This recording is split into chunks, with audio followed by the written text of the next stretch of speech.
Welcome to Sacred Magic. Violet is on a quest to bring sacredness back into our everyday experiences. Anyone can have an extraordinary life when they are able to tap into their sacred magic within. Violet and her guests will be sharing their divine passions, inspirations, and stories of connecting with their sacred magic. We are so happy you have joined us today. Let's get started with your host, the magical creator of Discover Your Spiritual Gifts, Vialet Rayne.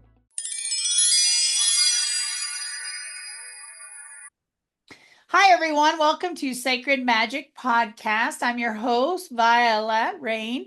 Today, my host is Joy Vernon, and I love having her on the show. She's an astrologer, a tarot reader in Washington State. She formerly served as the organizer of the Denver Tarot Meetup and Denver Tarot Geeks, and now runs the Greater Seattle Tarot Meetup.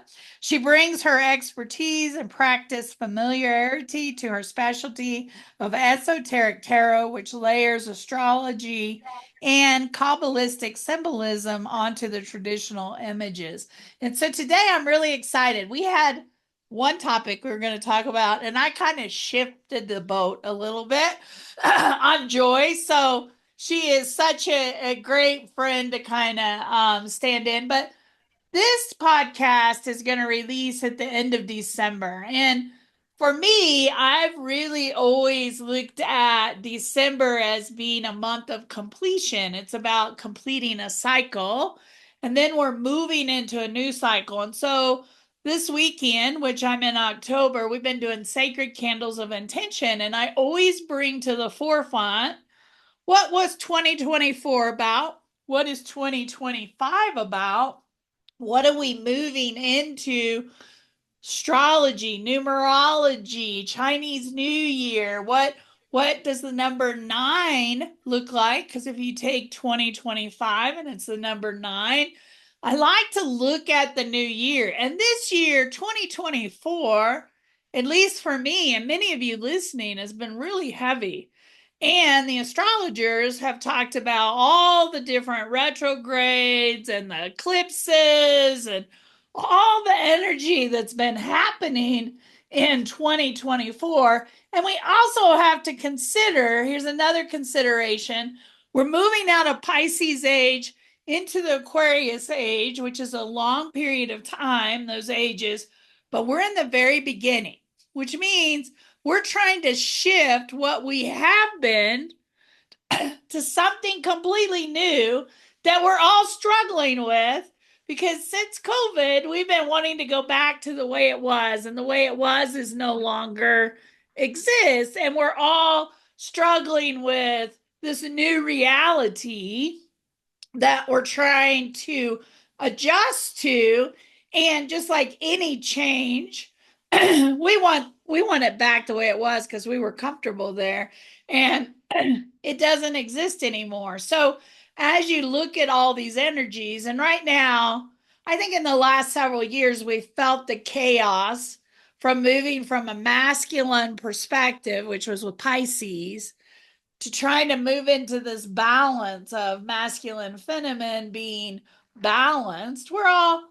Everyone, you can see the battle happening in government and politics and in our government structures, and everything has been kind of topsy-turvy because the energy is new, and the divine feminine is trying to step in, and we're feeling that shift and change, right? And so as we look at 2025, we have to consider all these things that are happening. It's also 2025 Chinese New Year is the snake, which is about shedding the old. Again, letting go of all that old stuff, and it brings in the wisdom or the rebirth of something new, right? And for me, 9 is spirituality. And I'm going to let Joy share what it is in tarot, what is 9, and how that energy kind of blends into everything I'm talking about, to kind of just give you a perspective on what we're stepping into in 2025. Yeah, absolutely. And as you pointed out, to find our year card, we add the digits of the year. So 2025 is 2 plus 0 plus 2 plus 5, and that equals 9. And so our card for the year is the Hermit. And so here is one illustration of that card from the Robin Wood Tarot. And the hermit is about being on your own. It can be a leader. The idea is that he has moved off into these mountains on his own, by himself, blazing a new trail, following his own light. And that light sometimes is open and available for everyone to see and to follow his lead, as it is in this card. And sometimes it is more hidden under his cloak. Um, and I can think of several good decks that have that, but I don't have them with me. The Tarot, the Old Path, is a really nice one where it is much more hidden under his cloak. Um, and and the when it's hidden under the cloak, it's much more about the internal looking within, and it is more about um he's not sharing as openly, and that might seem like gatekeeping, or some of those words that we use to try to keep people away, but it's more like you have to work harder to find him, and that he really wants to attract those people that are willing to put in the extra work, that are willing to put in the extra time and the extra effort to see that light even when it's hidden. We've got another illustration here. This is from Ciro Marchetti's Legacy of the Divine. And again, we've got our solo walker in a mountain area, holding a light. In this case, it's on a staff. And the last one I pulled, you're gonna love this, because a lot of people equate the staff that he holds with a snake. And it's the idea of the staff Moses had that became a snake at one point. And this card has both staff and the snake there. And there's even a snake coming out of an egg with roots as if it is growing, and it's got the Ouroboros around it. I mean, it's a seed, but see how that seed has its top bent over, so it has that snake-like quality, and it's in what looks like an egg. It's just the seed itself, and that's sprouting, but the way this artist drew that to look like a snake within an Ouroboros, to me is just like so cool. And so we've got that energy there. We've got our old man with the lantern. He's got that lantern a lot closer to himself with the staff. Even his feet are putting down roots, and he is able to really grow through this work that he is doing. So yeah, our tarot card is, I think, really right on the money with connecting with the energies that we're talking about. I strongly feel that a lot of next year is going to be our inner work of who we are. If you think about cycles and seasons, we all move through seasons. We all move through fall. Fall is about harvest. Winter is about going within the womb and recharging. Spring's about planting seeds. And so those seasons affect us. The moon cycles affect us. The astrology, where the planets are, these retrogrades, these eclipses that we're having, all of that energy that's happening, all of that affects us on some level. Some are very sensitive to that energy, some are not as sensitive. As I tell people when they're making sacred candles, the energies that you're creating are already creating in 2025. They're already in motion right now in October. Things are already being planted, created. Now, we have free will to make choices within those creations. But our year is already started. It is already starting to move. And you may be feeling that because I feel like October, November, December, we're really sitting in what was this year about? What is next year going to be about? What do we want new for next year? What do we want to let go of for next year?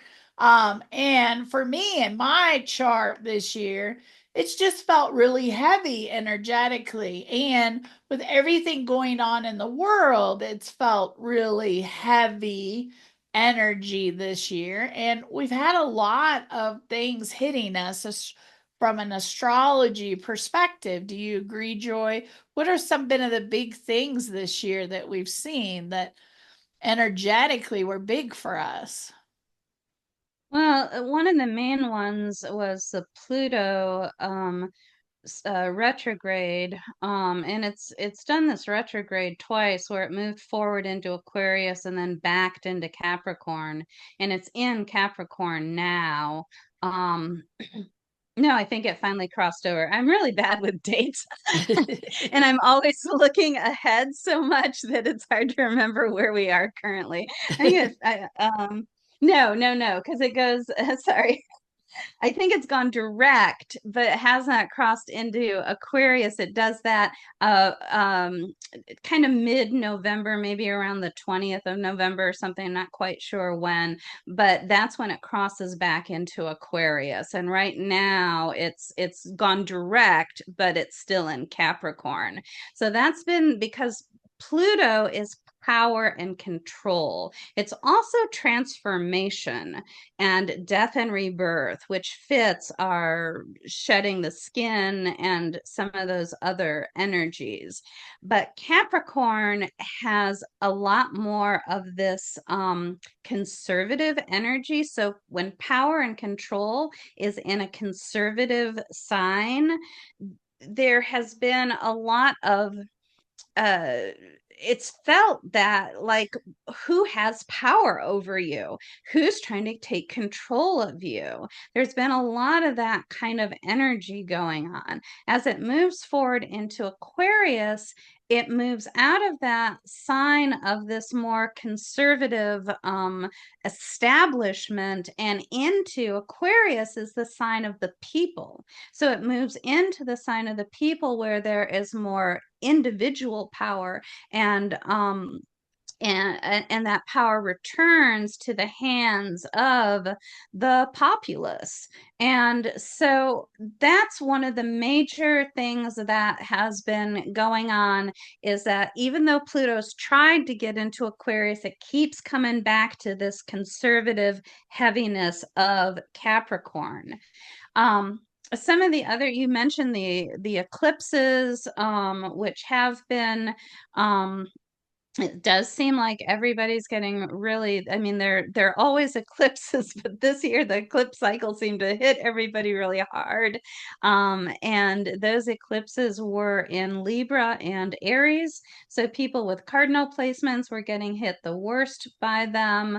And the nodes are moving. They spend a year and a half in a sign, but they are moving next year out of Aries, Libra into Pisces, Virgo. And so that will shift that eclipse energy that we've been dealing with for like a year and a half into a different set of signs, different planets in your chart, different house probably in your chart. So that's something to, at the very least, be different for a while. The other thing that we've had this past, well, particularly this month, to me, I think is one of the, and we had Jupiter. Well, that was, I think maybe that, I'm trying to remember all the things that we had this year. We had a lot of planets connecting with Uranus this past year. We had all the usual things that go around every year and will connect, like the sun and Mercury and Venus and of course the moon. But we had a Jupiter Uranus conjunction and we had a Mars Uranus conjunction at the end of Taurus. They were on the fixed star Algol, which is really challenging, one of the most difficult fixed stars. And so that that has been a little bit, that's been a little tough, especially for, that was in Taurus, and so people with late Taurus placements or even fixed sign placements might have had problems with that. But then Jupiter moved into Gemini in May, and that really loosened up some energy. Jupiter doesn't love Gemini, it rules Sagittarius, so it's in its detriment in Gemini, but at least it had a little bit more freedom. It was free of Uranus. It had a little bit more. But if your mind has been kind of crazy for a lot of this year, particularly since May, that's Jupiter in Gemini. The card is the Eight of Swords, and it's like too many thoughts have me paralyzed, analysis paralysis. And that's been what we've had throughout this year. And Jupiter enters Cancer, which is its sign of exaltation, in June of 2025. So we are finally going to get a really happy Jupiter next year. And then the main thing that's happened, Mars also, once it broke from Uranus, did also go through Gemini, and now it is in Cancer. The big thing with Mars going through Cancer is once it reached the third decan of Cancer, it was in that opposition to Pluto. And so we have Pluto, heels dug in at the end of Capricorn, opposite to Mars at the end of Cancer. And Mars is in its fall in Cancer, so it doesn't like being there. And Mars and Pluto have a lot of similar energy. They're both very energetic, intense. Pluto is death and rebirth. Mars is fighting and what you'll fight for. It's also cutting things away and releasing.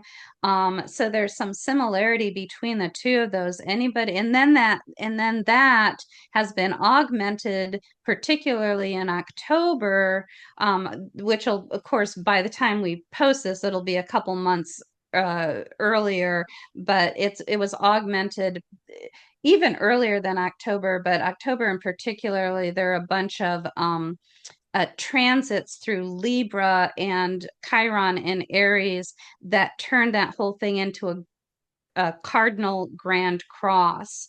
And that energy can be really kind of stuck and it causes a lot of friction. It can be good for building a foundation, but it's a foundation that is a lot of work to put together and doesn't feel like it's going to go anywhere. So I think all of those have been really kind of tough things that we've been experiencing this past year. There's probably lots more, but those are the ones that are standing out for me personally.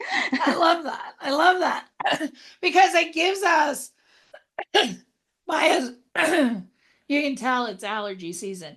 My astrologers have really been saying, wow, we're hitting this, and wow, this energy's coming in, and wow, this one's hitting the planet. And we feel that intensity of that energy. And what I've been feeling for quite a while, and I don't know why, it's my intuition, that once we get to the first parts of November, things start to lighten up a little bit. It feels a little bit not so much of a battle and so much friction. It's kind of lightening up as we go into 2025. Now, from an astrologer's perspective, what are you seeing in 2025 that we're going to be connected to or feeling?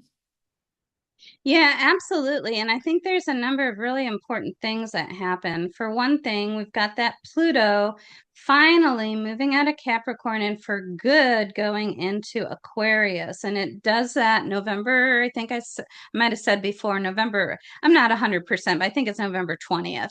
And then that mid-November time period, it will be in Aquarius for 20 years, from 2024 to 2044. So we do have a lot of that Pluto energy really shifting away from power to those that already hold power and shifting it towards power for the people.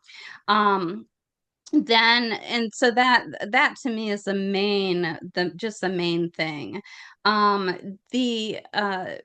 We've got some of the other interesting things. We've got Neptune and Saturn both entering Aries. Now they're going to retrograde back into Pisces, but and not fully enter Aries until 2026, but they're both going to get a taste of what that Aries cusp feels like.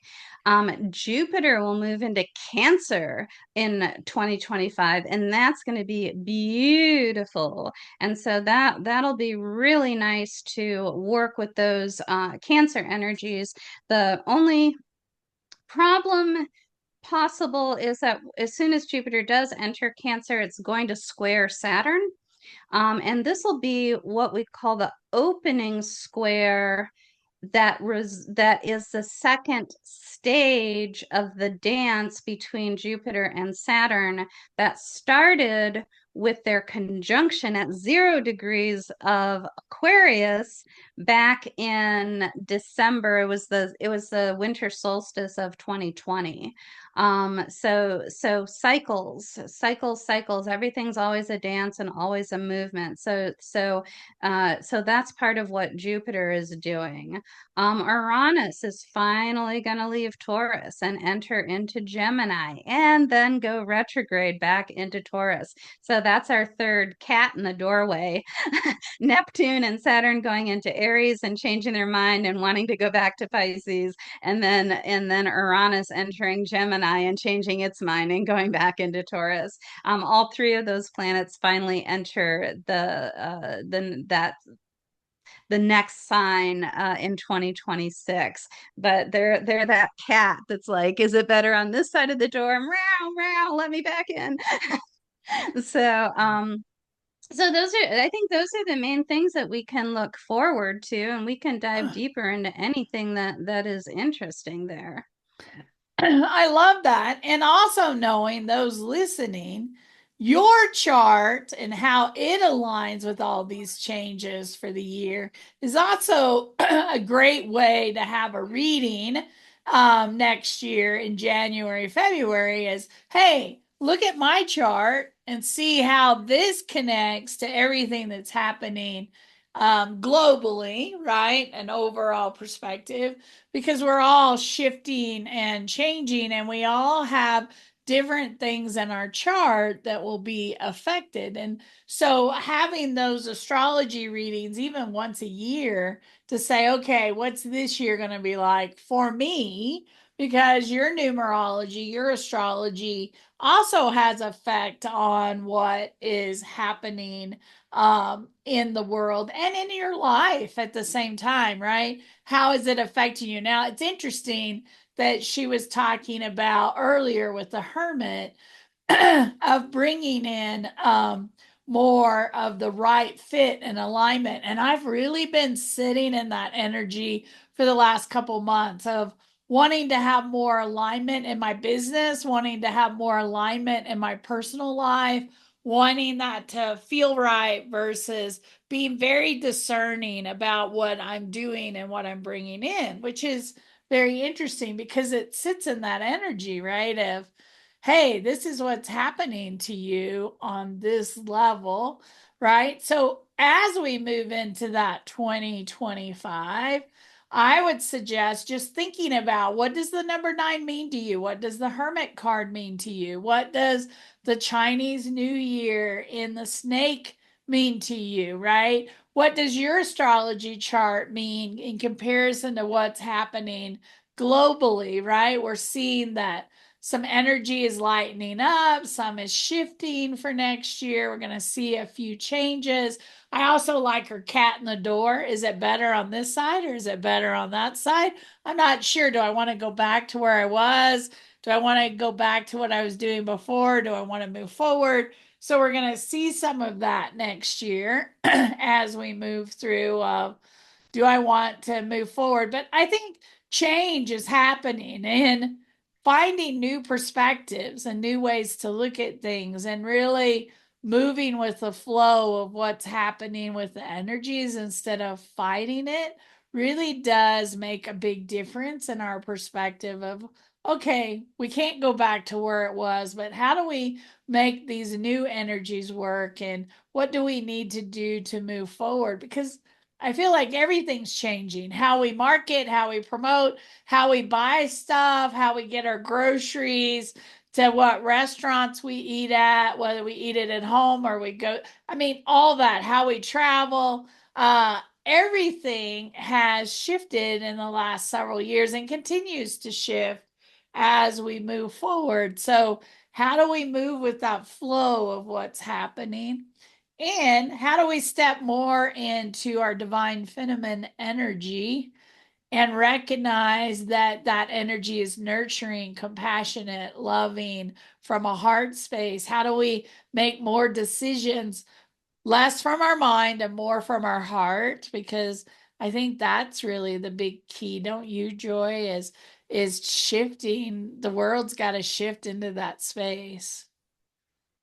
Yeah, absolutely, absolutely. And it's really interesting that you mentioned you're feeling this urge and tug to be more in alignment, and I have too. And it's really interesting because I would say that as a general rule you are 100% in alignment with you and your business and your energy, and I also feel like I have been. And yet at the same time I'm kind of like, there are these ways in which I have tried to adapt for other people's needs, and I don't want to do that anymore. I really want to be like 100% me and 100% focused. And yeah, it's like sometimes we reveal our light and we have to hold it out a little ways apart from us to let other people see it. And sometimes we have to bring that light just right into the heart and be like, if you can find me,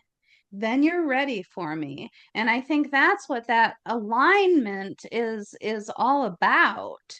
Um so so yeah, I think this stuff is very, it's really powerful when people that have been strongly in alignment for a long time are like, I'm gonna get more in alignment. I think one other thing I want to throw out there, because you mentioned, and I think this is so true, like astrologers going, this is happening, this is happening. And, of course, we're all doing that for our, so that our headlines are attention grabbing and all of that kind of stuff. But the truth of the matter is, any transit can have negative impacts and positive impacts. And any transit is going to affect you personally in a very unique way. And I get clients that show up and they're like, oh no, Pluto's going to move into Aquarius. What's going to happen for me? And it's like, well, let's see what we can make happen. This is not about, duck and cover. This is about, what are our opportunities here? What are our gifts here? What new energies can we embrace here? And I think when you approach these difficulties and the good transits and the bad transits equally with, what is my lesson, what is my opportunity, what can I embrace now, and how can I use this to advance and to grow, and to be more myself and more in alignment. I think those are all every transit is just an opportunity. I think our opportunities are going to be shifting next year, and they're not going to be, the lessons won't be as hard, and we get with the cat and the door going back and forth, I think we really get that opportunity to shift, to try it on for size, to go back and resolve the things that needed to, that like, oh, whoops, I moved over here, but I forgot to take care of this. I better go back and take care of it. Okay, now that's taken care of. Now I feel more comfortable here. We get a chance to do that next year. And I think that that's a really, it's all a process. It's wheels, it's cycles, it's gears within gears. And next year is, I think, process oriented as we make some significant shifts. I love that. I love that. And here's what I'll add to that. Anytime we have an opportunity or experience in our lives, we can step into that victim mentality of, hey, I'm a victim, this is happening to me. Or we can step into that experience of our sense of being in that place of, wow, how can I look at this differently? What do I want to create within this energy? What do I want to move forward? Because a lot of people, we pull our tarot cards for the year in Sacred Candles, and I'll do that again in January. And a lot of people come in and go, oh my gosh, I got the death card, or oh my gosh, I got the tarot card for this month. Those are opportunities for you to be in a different state of being of, okay, I'm going to have a major change in my life. And when I move through that, there's a gift on the other side of that change. And if I have the right state of being of, hey, I'm okay. Hey, the universe has got me. What do I need to do next to move through to get to that gift?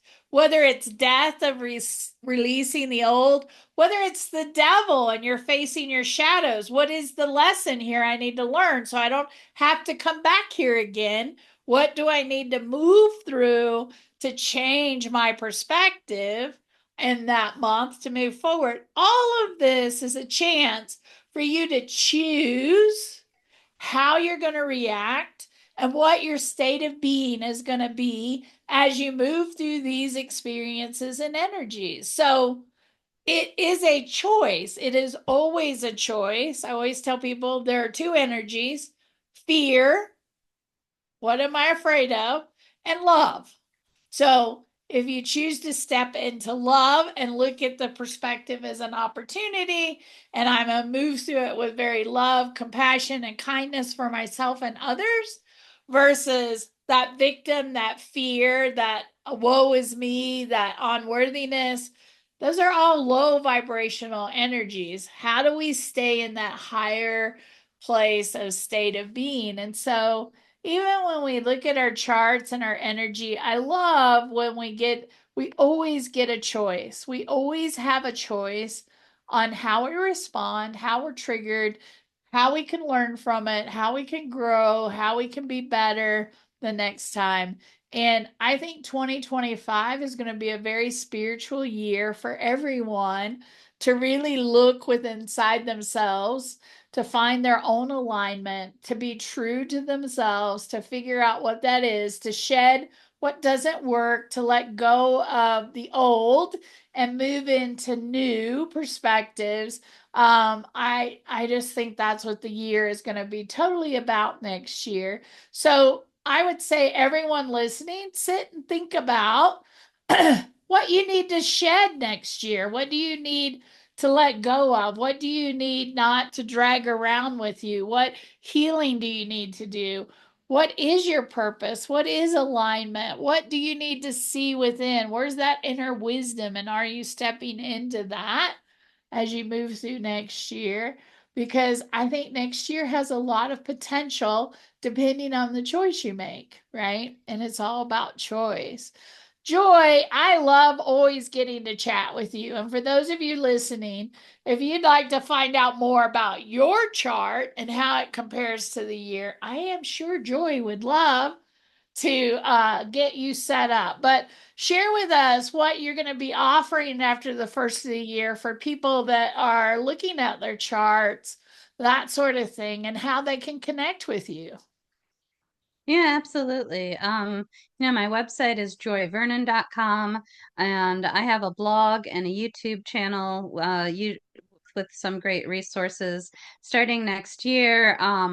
There's my meetup, the Greater Seattle Tarot Meetup, and I've already got a bunch of topics planned out. They're not posted yet, but those are all, well, in October, they're not posted, but they will be by the time this comes out. And so there will be some really nice things going on there. Um, a friend of mine from Denver, John Allen, who runs the Denver Tarot Geeks and the Denver Tarot Meetup now, he took over from me. He and I are doing a joint production of Denver Tarot Geeks plus the Greater Seattle Tarot Meetup on the topic of the decans and the decanic images. And so we'll be going 3 cards at a time through the minor arcana pip cards, and aligning them with their astrological decan, talking about the traditional decanic imagery as well as the card imagery.